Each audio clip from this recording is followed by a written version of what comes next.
নমস্কার, সকলকে আমার ইউটিউব চ্যানেলে স্বাগতম। আশা করি আপনারা সকলে ভালো আছেন। আর এই ভিডিওটা যদি আপনাদের ভালো লাগে তাহলে অবশ্যই লাইক, শেয়ার এবং সাবস্ক্রাইব করে দেবেন। তো ঘি তৈরির জন্য প্রথমে আমি একটা পাত্রে দুধটা ঢেলে নিলাম। দুধটাকে ঢেলে নেওয়ার পর দুধটাকে জাল দেওয়ার সময় একটু ভালো করে নেড়েচেড়ে দিতে হবে, যাতে দুধের সম্পূর্ণ স্তরটায় ভালো মতো জাল পায়। আর দুধটা জাল দেওয়ার সময় খেয়াল রাখতে হবে যে এটাকে হাই ফ্লেমে জাল দিলে হবে না, লো ফ্লেমেই জাল দিতে হবে।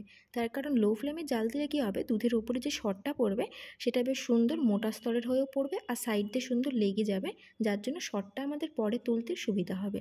তো এভাবেই আমি প্রায় দিন 15 মতো দুধের সর জমিয়েছিলাম। তো দেখতেই পাচ্ছ প্রায় কৌটোটা ভরেই গেছে। আর এই যে বললাম না, দুধের সরটাকে নাড়া দিলে এইভাবে সুন্দর করে সাইড থেকে তুলতে সুবিধা হয়। এতে যে ওপরের যে মালাইটা ওঠে এটা খুব সুন্দরভাবে ওঠে। আর আমি তো আজকে করছিলাম সকাল সকাল হয়ে গেছিলো দেখে এটাকে ফ্রিজে রাখিনি। তোমরা কিন্তু দুধের সর তোলার আগে এটাকে অবশ্যই ফ্রিজে রাখবে। আর এই সরের কৌটোটা আজকে আমার বের করতে দেরি হয়ে গেছিলো, মানে খেয়াল ছিল না আগে থেকে বের করার জন্য, যার জন্য এটা এরকম বরফের চাই হয়ে গেছিলো। তো আপাতত এটার সাথে কিছুই করা যাচ্ছে না, তো এটাকে এভাবেই রেখে দিই। তো কিছুক্ষণ রেখে দেওয়ার পর এটা প্রায় সম্পূর্ণই গলে গেছে। এবার এটার মধ্যে একটু দিয়ে দেবো নর্মাল জল। ফ্রিজের জল নয়, নর্মাল টেম্পারেচারের জল দিতে হবে। তার কারণ নর্মাল জল দিলে আমি দেখেছি নোটিস করে, ঠান্ডা জলের থেকে নর্মাল জলে যে ঘিটা হয়, মানে যে মাখনটা ওঠে, সেটা একটু তাড়াতাড়ি হয়ে যায়। তো আমি এখন থেকে এই জন্য মানে 2-3 বার লাস্ট আমি নর্মাল জল দিয়ে এটাকে করছিলাম। তো তোমরাও নর্মাল জল দিয়েই করো, তাহলে বিষয়টা একটু ভালো হবে। আর আমি মিক্সিতে করি না, তার কারণ আমি মিক্সিতে করেও দেখেছি, কিন্তু ফলাফল আমি এই হাতে ঘুটেই বেশি ভালো পেয়েছি। তো আমি সবভাবেই এক্সপেরিমেন্ট করে দেখেছি, তো সবভাবেই আমি দেখে আমার মনে হয়েছে যে এটাই সবচেয়ে ভালো পদ্ধতি, তাই আমি তোমাদের সাথে এটাই শেয়ার করলাম। তো দেখতে পাচ্ছ মিনিট 10 এটাকে এইভাবে ঘোটার পরে উপরে ওই যে ফেনা ফেনা উঠছে, এগুলোই আসলে মাখন। এবার আর বেশিক্ষণের কাজ নেই, মিনিট 2-এর কাজ। তো তোমরা দেখো যে পরবর্তী স্টেপগুলো আমি কিভাবে করি।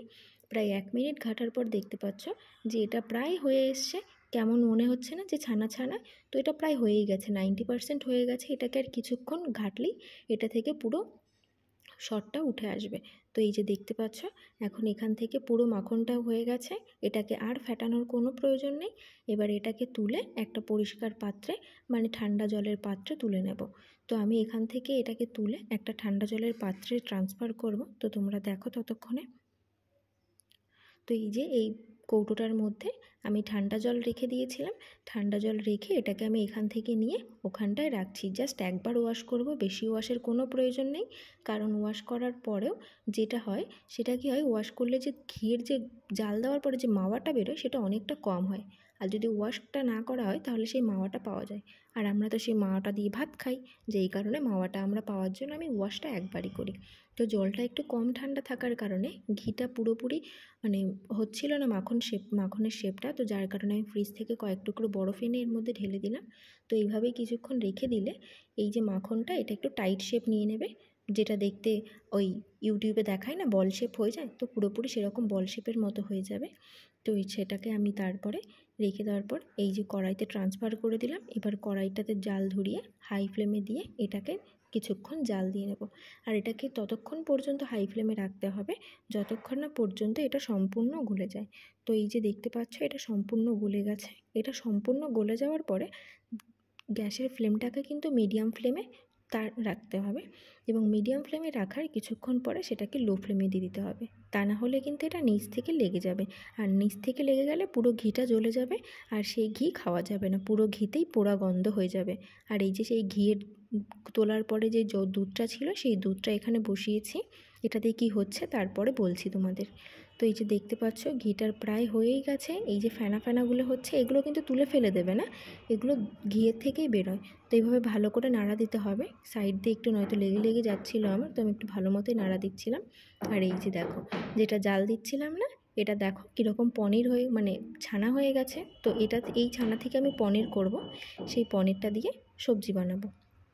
এই যে দেখতে পাচ্ছ এটা প্রায় হয়েই গেছে, ফেনা ফেনা পুরো উঠে গেছে। আর এই ফেনাগুলো ফেলার কোনো প্রয়োজন নেই, কারণ এগুলো এই ঘি থেকেই বেরিয়েছে। আর এই যে মাওয়াটাই রেডি। আর যখনই গোল্ডেন কালার হয়ে যাবে তখনই মনে করতে হবে যে ঘিটা সম্পূর্ণ হয়ে গেছে, তখনই গ্যাসের ফ্লেমটা অফ করে দিতে হবে। তো এটা ঠান্ডা হয়ে যাওয়ার পর আমি নামিয়ে নিলাম। নামিয়ে নেওয়ার পর যেই কৌটোতে আমি ঘিটা ভরবো সেই কৌটোতে একটা ছাঁকনি রেখে ছাঁকনি দিয়ে এই ঘিটাকে ছেঁকে নিলাম। তো ঘিটাকে আমি ছেঁকে নিতে থাকি। ততক্ষণে তোমাদের বলে রাখি, যদি তোমাদের আমার চ্যানেলটাকে পছন্দ হয় আর আমার ভিডিও যদি ভালো লেগে থাকে তাহলে অবশ্যই চ্যানেলটিকে লাইক, সাবস্ক্রাইব এবং কমেন্ট করতে ভুলো না। আর যদি কোনো অপছন্দও হয় তাও তোমরা কমেন্টের মাধ্যমে জানিও, কিন্তু হ্যাঁ, রেসপন্স করো। তাহলে কি হয়, তাহলে একটু ভিডিও করার জন্য মোটিভেশনও পাওয়া যায়, একটু ভালোও লাগে। একতরফা কথা বলতে কি আর ভালো লাগে? তোমরাও কিছু বলবে, আমিও কিছু বলবো, তবেই না ভিডিও করে মজা পাওয়া যায়। তো আজকের মতো এটুকুই। আর যদি তোমাদের পছন্দ হয় তাহলে তোমরা অবশ্যই কিন্তু সাবস্ক্রাইব করো। So by.